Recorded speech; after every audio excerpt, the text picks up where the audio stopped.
Number 1. A perspective. This is obviously going to be an anonymous story. Plus, I'm sending it to you through a fake email account on a VPN. It may seem weird to you that I'm doing this, but as you read the story, you'll realize why. First off, the story happened in the 1980s. What I have done in this story, I have not done since. At that time, I lived in Virginia Beach. It was such a representation of the 80s. I remember the boardwalk at the beach, all the shops, and tons of ladies walking around in bikinis.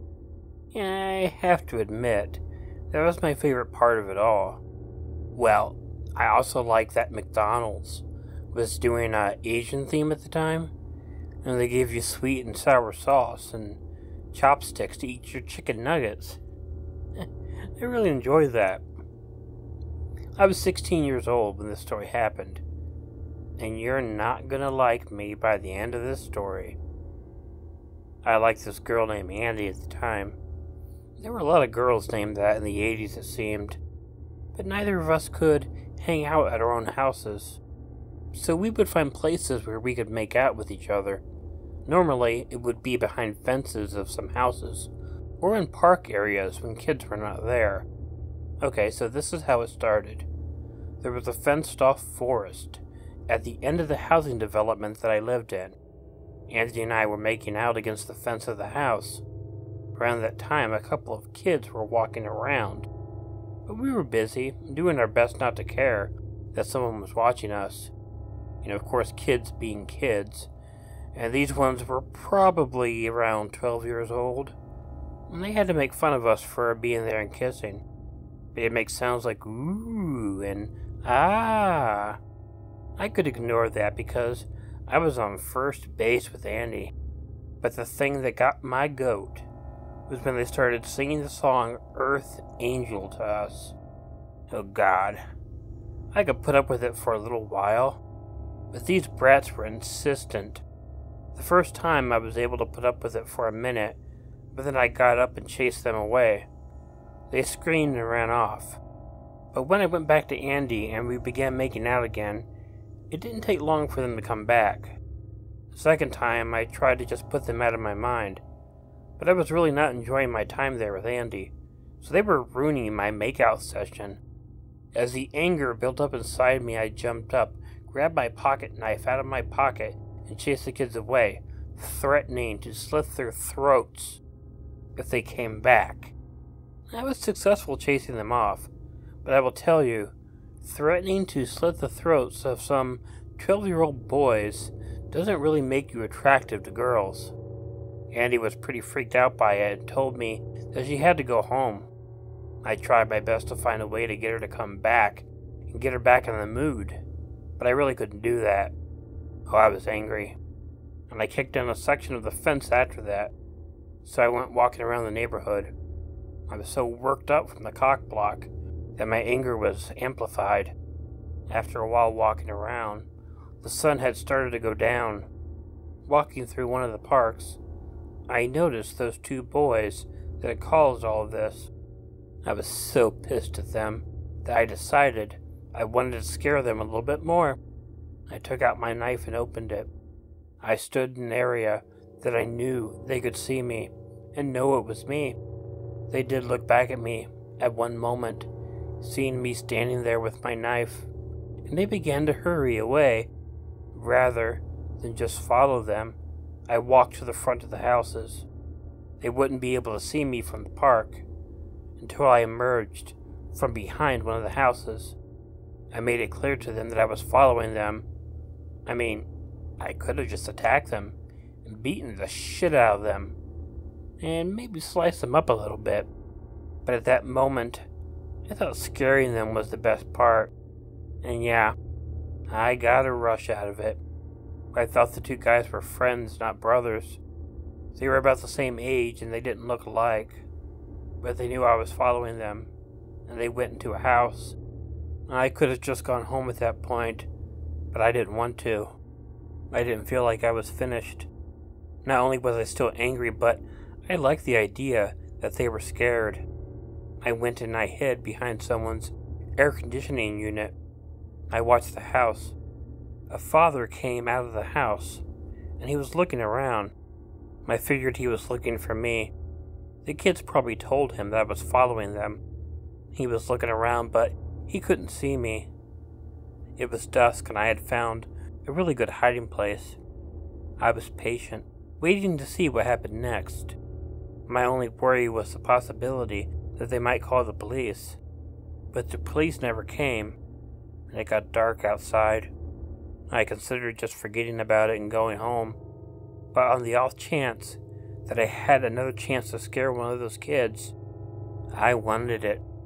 I'm not sure how long I waited and watched, but eventually one of those boys came out of the house. I think enough time had passed that they probably thought I went home, and I stayed out of sight, good enough to enforce that. I followed him, but did my best to stay out of sight. I had to make sure that he didn't see me until I was blocking his way to go back to his friend's house. I could tell he was scared and nervous, and I liked every bit of that. Eventually, though, I peeked out from behind the house, and I called out the name that I heard his friend call him earlier. I did it in a hoarse voice and a loud whisper. "Hey, Adam." He turned and saw me peeking out from behind the house. I could clearly see the terror in his eyes when he saw me, and I liked it. So I decided to try and say something else to scare him. I showed him the knife and asked, "Do you want to meet God?" He turned and ran, and then I turned and ran after him. I had the knife in my right hand, and I was slashing it through the air. I thought I would laugh like a crazy person to scare the shit out of him. "You're going to be an Earth Angel soon," I yelled at him. I was 4 years older than him, and I was able to catch up to him this time.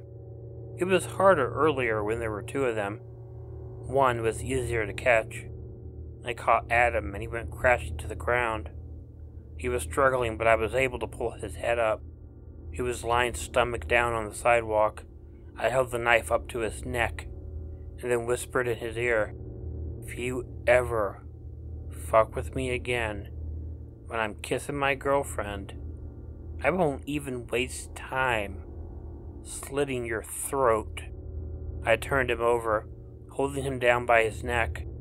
I traced my knife down until the tip of the knife was pressing on the fly of his jeans. "I'll cut something off that will make your puberty years no fun at all," I said to him. He was crying, and I was enjoying every moment of it. He kept apologizing for what he did. I didn't want to get caught, and I really had no intention of hurting him with the knife. Scaring him into thinking it was good enough for me. So when I was done, I shoved his head down, kicked him, and then walked away while he kept crying. Remember when I told you at the beginning of the story that you would hate me by the end? Well, I'm sure you do. But if it makes you feel better, I'm not proud of what I did. It was a long time ago, and I've never done anything like that since. I haven't killed animals, and I haven't become a serial killer. Do I regret it? Well, I'll tell you this. You might have a different perspective soon. Number 2. Creepy. I have to admit that I was never the most popular kid in the schools growing up. I was bullied for some reason when I was young. Once I hit puberty, though, and grew, and my looks changed dramatically, all that stopped. I went from being a spindly little nerd to quite an attractive guy. But that was just my looks. My personality didn't change much. I was still a pretty strange kid who didn't fit in with most of any clique or groups of teenagers. Since this story happened in the early 90s, that ended up being a good thing for me. There was this whole individuality movement going on at the time. Lots of kids had to keep trying to change themselves and be as different as possible to be accepted. Fortunately for me, I was already different, so I began fitting in. I began hanging out with this guy named Mike, a burnout, and a few of his friends. I don't remember how the two of us began hanging out in the first place. It was so long ago, but we were both the same age. I remember cutting school with Mike one day. It was the first time that I'd ever done anything like that. Right after lunch, we decided to go out the back door of the school when absolutely no one was looking. Well, we actually did get caught, trying to leave school grounds by a janitor. But he just gave us a thumbs up, and we figured he must have done it himself a few times when he was in school. Hanging out with Mike was mostly fun because I hadn't had regular friends to hang out with in a long time. We spent a lot of time at guitar stores, and although I did play, I hated playing in the stores because I was always the worst one. I also had to listen to people talk about amps a lot, which I never enjoyed. I'm an acoustic guy. If you don't know much about amps, but you're around people who do, you would know how frustrating this can be. But this happened on the day that we cut school. I remember it being hot, and we didn't have any AC back then. Mike lived in this attic room of his grandma's house. I think my memory of this was so vivid because of how hot it was that day, and how hot it was in the attic. Well, the two of us just were playing guitar a bit. It was nice, and during the day he got a few phone calls from other friends of his. They were people I didn't know, but I was wanting to meet new people. So he invited them over to his place in order to hang out and play guitar and stuff. But there were 3 guys who came over. I do not remember all of their names, but there's one guy that I did. His name was Jerry. He was sort of the loud or bombastic guy. You know that guy in the group who can't control the volume of his voice? He's always talking louder than everyone and doesn't seem to be aware of it. I was still sort of quiet. I rather liked watching people talk and do things. Watching everyone play guitar was pretty enjoyable to me. Mike's grandma ordered us some pizza, which was pretty cool. When we had that and talked about girls and things like that, I was gay actually, but completely in the closet at the time, so I pretended to go along with it. It got late, and then most everyone began falling asleep. It was odd to me watching people just fall asleep in chairs, although Mike was on his bed. I normally had to be really comfortable to fall asleep, but I'd been up for a long time, and I was eventually able to doze off in the chair because I found a throw. Much later, I opened my eyes just a little bit, not all the way. The room was not completely dark, but Jerry was the only person awake in the room. He was sitting in the chair and he was staring at me, and it was a weird stare too. He had this wicked smile on his face, and he just kept staring at me. I was creeped out, but I pretended like I just opened my eyes to roll over and sleep in a different position. And I did fall back to sleep. I didn't know what time it was when I woke up again. I had no idea how much time had passed, but I opened my eyes just a little bit and saw Jerry was still up, and he was still staring at me with that creepy smile. I don't think he noticed that I was awake. It was too much. I closed my eyes again, but I couldn't go back to sleep. This was just weird, and I was scared he would do something to me, so I had to keep aware. God, that was a painful night. I got almost no sleep, and I was so sore in the morning. But every time I opened my eyes a little, he was still staring at me. He only stopped when Mike woke up, and Mike woke everyone else up. Jerry interacted with me and everyone normally before he went home. It was like he was a different person at night and in the morning. He didn't act freaky or anything like that. I don't know how scary you will find this, but it was really creepy to me. He's straight, so he wasn't attracted to me. I mean, if he was, that would actually make it a little less creepy. I don't mind people checking me out because, I'm pretty hot. But that's not what it was. I have no idea why he did that. But I also made sure I never slept in the same room with him again.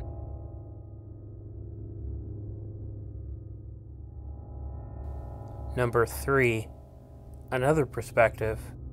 My name is Adam, and I had a really scary experience back when I was 12 years old.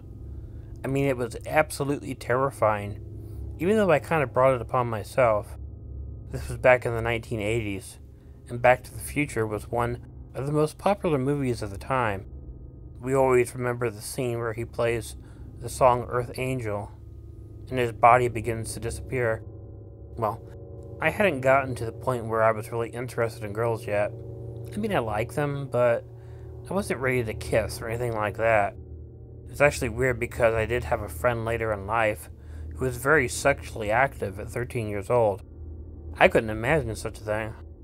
One day, my friend Michael and I were walking around the neighborhood. This was military housing. And you know what? For some reason, I've never understood. Military housing always has an area behind the houses that is like a fenced-off swamp. I always think about how weird that is, even today. But on this day, we came upon two older teens by the fence. I recognized one as Trevor, the older brother of a kid I went to school with. But I really didn't know him, and I wasn't sure if he knew me at all. Well, Michael and I wanted to torment him, so we started singing the song Earth Angel to tease him. He threw his hand at us several times, indicating to go away, but I guess we were happy that we were bugging him. Well, we kept doing it until he got angry and got up. He had a pocket knife, and he used it to scare us and chase us away. We ran, laughing at him, but also singing the song, still in order to annoy him as much as we could. We eventually left them alone, but we heard them fighting. I felt a little bad, actually, because I didn't mean to cause a relationship problem. I just wanted to tease him. Well, Michael and I continued to walk around the neighborhood. It was mid-fall at the time, and we had to wear jackets. Leaves were falling from the trees, and the sky was overcast. It was very, very creepy outside. Michael and I went to hang out at a park, but as it was getting darker, I noticed something that chilled me to the bone. There was a figure standing off in the distance, and it was holding a knife. I knew it was Trevor. Michael didn't live very far from where we were, so we decided to hurry our asses up and get to his house. We could tell his dad we were being followed. Luckily, we got there before Trevor could keep up with us. Michael's dad went out to search for Trevor. The man was huge and a bit of a bully himself. While we wanted him to call military security, he wouldn't do it. He was convinced he could take care of the problem himself. After not finding anyone, Michael and I just bided our time. I had dinner over there. I will never forget the dinner either. It's one of my favorites. Kraft's chicken egg noodles and stovetop stuffing. We kept a watch out, and we didn't see Trevor, so we figured after a few hours that he was gone. Michael's dad offered me a ride home. In retrospect, I probably should have taken it, but I thought everything was fine, and I liked walking in the dark. As I was walking home, I still felt nervous a little. I regretted not accepting the ride. I was okay until I heard someone say, "Hey, Adam." When I saw Trevor with the knife, I froze in fear. "Do you want to meet God?" he asked. If you ever saw the first Nightmare on Elm Street, I felt like the scene when Freddy Krueger chases Tina at the beginning of the movie. He began chasing me, his arms stretched out, and he was laughing. Eventually he caught me and pushed me to the ground. He said some stuff to me, but I don't remember what it was. He turned me over on the side and threatened me with the knife. It was terrifying, and I was too froze to even cry for help. I really thought this guy was going to kill me. I did catch when he threatened to cut my balls off, though. I was crying, and I promised I would never do that again.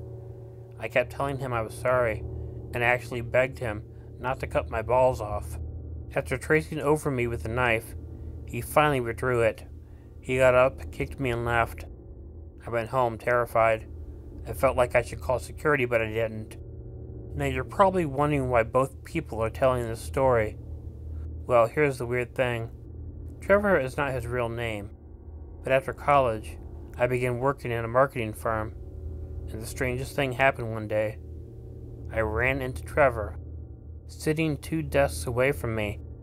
At first, I was scared to see him. I wondered if he would even recognize me, and he did right away. The look on his face was one of terror also, which I thought was weird. Maybe because I was full-grown and bigger than he was. Maybe he thought I would fight him or something. Adam? He asked to make sure. Yeah, I replied. Immediately, I'm so sorry for what happened that one night. It's not an excuse that I was just a kid, but it was a horrible thing to do to you. I can't apologize enough. I laughed. I won't lie. You scared the crap out of me, and that lasted for a long time, actually. But I'm not psychologically scarred or anything. We talked it all out. We still work at the same place. I wouldn't say we are friends, because we only interact at work. But we got past that incident, and we get along decently now. We thought it would be very cool to tell both sides of the story.